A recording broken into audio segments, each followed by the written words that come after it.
في تطور جديد بخصوص ملف نهائي كأس إفريقيا، أكد الاتحاد الإفريقي لكرة القدم صباح اليوم توصله رسمياً بالاستئناف الذي تقدمت به الجامعة الملكية المغربية لكرة القدم والمتعلق بالعقوبات الصادرة عقب أحداث المباراة النهائية بين المغرب والسنغال.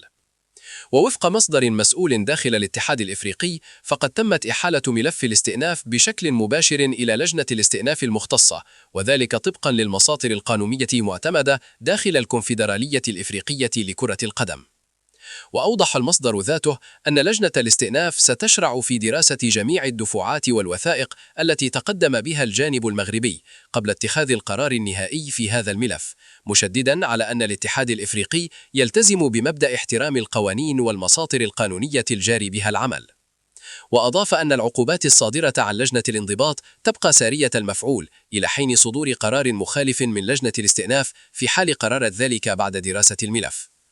كما أكدت المصادر نفسها أن الكاف تأخذ بعين الاعتبار خطورة الأحداث، وفي الوقت ذاته تحرص على ضمان حقوق جميع الأطراف واحترام مبدأ التناسب في العقوبات. وختم المصدر بالتأكيد على أن القرار النهائي سيتم الإعلان عنه فور استكمال جميع مراحل دراسة الملف، مع الدعوة إلى احترام القنوات القانونية المعتمدة.